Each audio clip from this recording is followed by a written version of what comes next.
Good morning friends.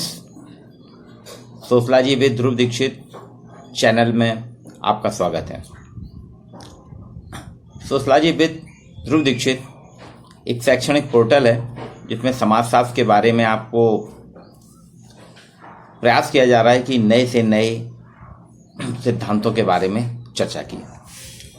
आज फिर एक नए सिद्धांत के साथ में एक थ्योरी, एक समाजशास्त्री विमर्श के रूप में के लिए मैं प्रस्तुत करने के लिए आया हूँ। आज मैं चर्चा करूँगा 19 जून की। 19 जून हर साल आता है और चला जाता है। आज 20 जून है, कल 19 जून था, निकल गया। लेकिन 19 जून भारत के लिए तो उतना महत्वपूर्ण नहीं है। भारत के लिए आप इतना कह सकते हैं 19 जून के दिन भारत में 14,000 कोरोना पेशेंट आए 19 जून 2020 को। लेकिन मैं इसकी बात नहीं कर रहा। आज मैं बिल्कुल अलग अमेरिकन सोसाइटी की बात कर रहा हूँ। समाजशास्त्र के विद्यार्थियों के नाते हमको हर समाज का अध्ययन करना चाहिए। हर समाज की संस्कृति, सांस्कृतिक पहचान के बारे में हमको जानना बहुत जरूरी है। अमेरिका में हम सभी जानते हैं आज भी गोरे और अश्वेत के बीच में एक संघर्ष चल रहा है। जिस तरह से भारत में जाति प्रथा है, उसी तरह से वहाँ गोरे काले का भेदभाव है प्रजाति आधार पे। अभी हाल ही के दिनों में अमेरिका में बहुत संघर्ष चल रहा है। एक अश्वेत की हत्या कोरोना पीरियड में पुलिस द्वारा मारपीट से होने के कारण हुई, काफ़ी चर्चा में। लेकिन मैं जो 19 जून की बात कर रहा हूँ वो 19 जून वास्तव में क्या कहलाता है? एक शब्द है जुनेथन, JUNETEEN, जुनेथन। ये वास्तव में गुलामी प्रथा से मुक्ति का दिन है। अब्राहम लिंकन ने निसंदेह बहुत बड़ा काम किया था गुलामों को मुक्ति दिलाने में। लेकिन संयुक्त राज्य अमेरिका में हर साल जुलाई, जो 4 जुलाई इनका स्वतंत्रता दिवस रहता है, ब्रिटिश साम्राज्य से मुक्ति के लिए वार्षिक उत्सव के रूप में जाना जाता है। हर साल 4 जुलाई को ब्रिटिश सत्ता से मुक्त होने के कारण संयुक्त राज्य अमेरिका हर साल अपना स्वतंत्रता दिवस मनाता है, बहुत हर्षोल्लास के साथ मनाता है। अब देखिए आने वाले 4 जुलाई को क्या होता है अमेरिका में। चूंकि अमेरिका में भी कोरोना है, कोरोना की गाइडलाइंस के तहत सभी चीज़ें प्रतिबंधित हैं और उसी प्रतिबंध के चलते कल 19 जून अमेरिका में निकल गया और उसकी न्यूज़ हेडिंग नहीं बन पाई। मैं आपको बताता हूँ 19 जून क्या है। 1865 में यह शब्द, 19 जून 1865 के दिन यह शब्द अमेरिका के टेक्सास में आया था। टेक्सास में गुलामों को आज़ादी मिली थी। हालांकि अब्राहम लिंकन ने शुरुआत कर दी थी 1860 के दशक से अमेरिका में शुरुआत चल रही थी। लेकिन टेक्सास एक ऐसा था जहाँ पे गुलामी प्रथा चल रही थी और इनको ज़्यादा वहाँ छूट नहीं मिल रही थी। वहाँ लोग विरोध भी कर रहे थे लेकिन इनकी बात नहीं सुनी जा रही थी। तो 19 जून 1865 को जनरल रॉबर्ट एस ग्रेजेन, जो कि वहाँ जिनके अधिकार में था टेक्सास, उन्होंने घोषणा करी टेक्सास के लोग आज से स्वतंत्र हैं। इस घोषणा को सुन के टेक्सास में जितने भी गुलाम थे, दास थे, उन सभी को मुक्ति मिल गई और उन्हें इतना ज़्यादा खुशी, इतनी ज़्यादा खुशियाँ हुई, उन्होंने इसको एक अवकाश के रूप में मनाना शुरू करा, एक हॉलीडे, फेस्टिवल हॉलीडे के रूप में मनाना शुरू करा और इसका नाम ही पड़ गया जुनेथेंस। इस हॉलीडे को कहा जाता है जुनेथेंस।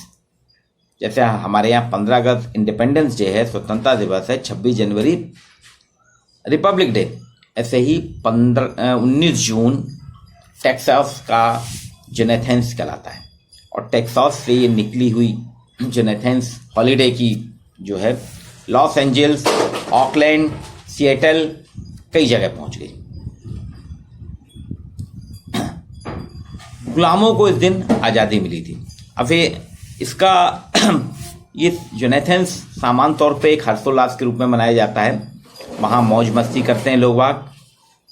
नागरिक अधिकार आंदोलन के रूप में मनाया जाता है। स्विंग कम स्विंग कम, मीठा रथ, lit and voice and sing, ये विभिन्न प्रकार के उनके यहाँ के फोक सॉन्ग गाए जाते हैं। बहुत बड़े इसमें पैमाने में होता है। टेक्सास से जब शुरुआत हुई थी तो ये लोग मौज मस्ती करते थे, एक सांस्कृतिक उत्सव महोत्सव के रूप में मनाते थे। परिवार में भोजन, मौज मस्ती का दिन है। ये वास्तव में उन लोगों की शक्ति के लिए एक श्रद्धांजलि है जिन्होंने अकल्पनीय परिस्थितियों में, गुलामी प्रथा तो हम जानते नहीं हैं, हमने सिर्फ सुना है किताबों में, लेकिन वास्तव में अकल्पनीय परिस्थितियां हैं, उसको सहन कर जीत हासिल करने की का दिवस है ये।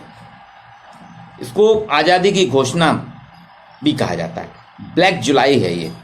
वास्तव में 4 जुलाई, जिसको कि अमेरिका कहता है ब्लैक जुलाई के रूप में मानता है, वो 19 जून को ही शुरुआत हो गई थी। सबसे पुराना उत्सव है अमेरिका का। अमेरिका में जितने भी उत्सव हैं उनमें सबसे पुराना है। अफ्रीकी अमेरिकी अवकाश 19 जून 1865 को वास्तव में अमेरिका में जो अश्वेत थे उनको स्वतंत्रता के रूप में, आधिकारिक दिन के रूप में जाना जाता है कि आज से आप स्वतंत्र हैं। टेक्सास में घोषणा की थी जनरल रॉबर्ट ने कि आप आज से स्वतंत्र हैं, ये मनाया जाता है। इस पूरे इसको एक सांस्कृतिक और समाजशास्त्री परिप्रेक्ष्य में अभी हाल ही में अमेरिका में अफ्रीकी अमेरिकी अध्ययन और समाजशास्त्र विभाग है, वहाँ पे प्रोफेसर एंथनी ग्रीन है जो कॉलेज ऑफ चार्ल्सटन से उन्होंने बीए समाजशास्त्र में किया, फिर एमए किया, और अभी हाल ही में 2008 में मियामी विश्वविद्यालय से उनको पीएचडी की उपाधि प्राप्त हुई है सोशियोलॉजी में। आप नस्ल, जाति संबंध, सांस्कृतिक और जाति परिप्रेक्ष्य में अध्ययन कर रहे हैं। उन्होंने एक किताब लिखी है, अभी उसके कुछ अंश आए हैं, पूरे आए नहीं हैं। उसमें जोनाथन की बात की है उन्होंने। वो कहते हैं कि जोनाथन वास्तव में एक अफ्रीकी अमरीकी समाज का, जिसमें अश्वेत हैं, जिनके साथ नस्ल भेद किया जाता था, जो गुलामी के रूप में जीवन जीते थे। टेक्सास में जो उनको आज़ादी मिली थी 1865 में, जून 1865 में, तो 19 जून का दिन उनके लिए एक स्वतंत्रता का दिन। तो उनको लग रहा था हमको सब कुछ मिल गया, और उसको वो लगातार एक उत्सव के रूप में, एक महोत्सव के रूप में मनाते आ रहे हैं। ये इतिहास है वास्तव में अफ्रीकी अमेरिकी सांस्कृतिक ऐतिहासिक अस्तित्व को प्रतिबिंबित करने का। उन लोगों को छुट्टी मिली थी उस दिन, अवकाश मिला था, मुक्ति मिली थी अमेरिका में, लेकिन वो उसको बहुत हर्षोल्लास के साथ मनाते हैं।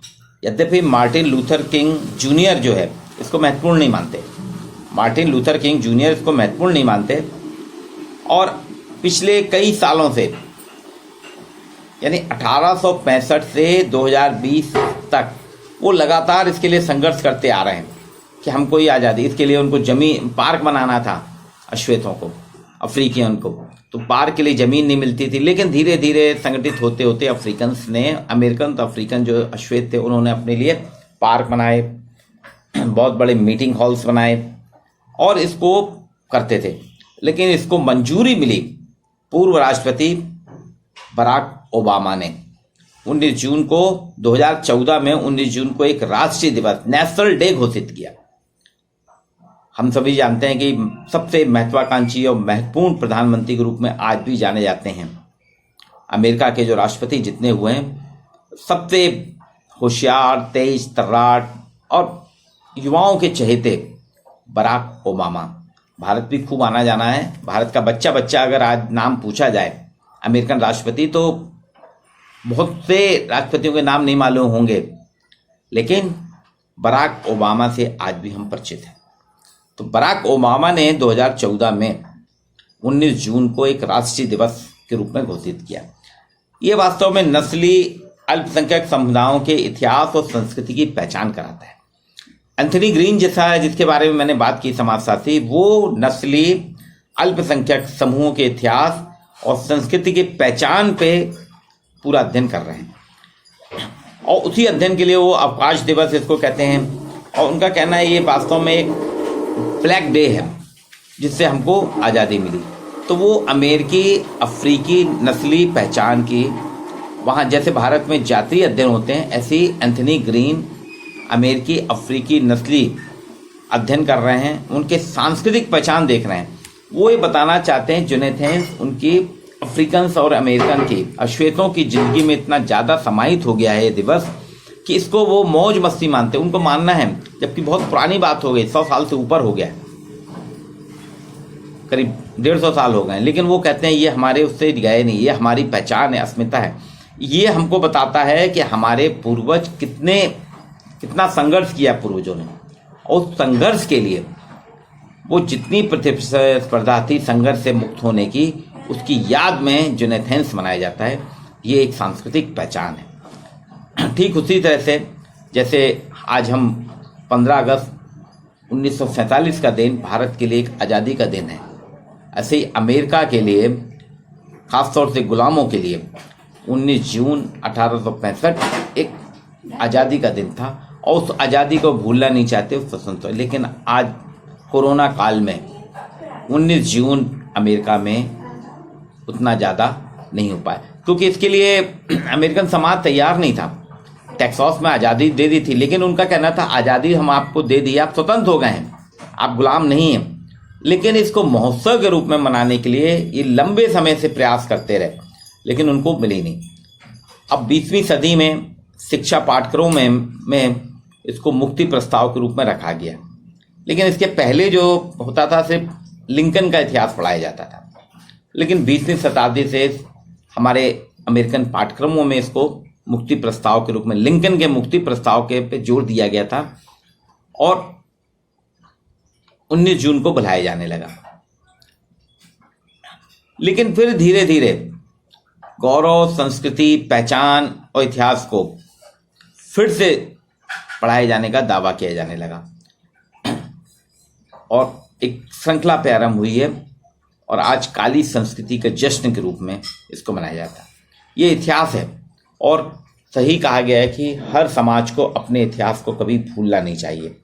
अपने समाज के इतिहास को हम जितना ज़्यादा जानेंगे उतना ही वो समाज सशक्त होगा। तो आज मैंने आपसे अमेरिका के एक सांस्कृतिक महोत्सव, एक सांस्कृतिक जिसके लिए एंथनी ग्रीन काम कर रहे हैं, कॉलेज ऑफ चार्ल्सटन में प्राध्यापक हैं समाजशास्त्र के, जो नस्ल, जाति संबंध और सांस्कृतिक जाति पहचान के लिए जाने जाते हैं।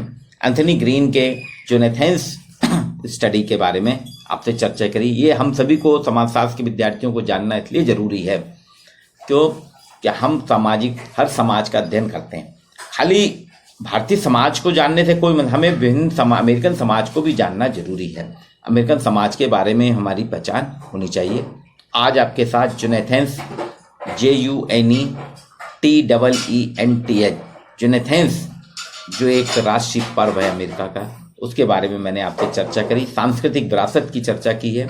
ये एक ऐतिहासिक विरासत है जिसे हम सभी को जानना जरूरी है, और हम प्रयास करें हम अपने यहाँ के भी ऐसे ही सांस्कृतिक पहचान को, अस्तित्व को जानने का प्रयास करें। आज के लिए इतना ही।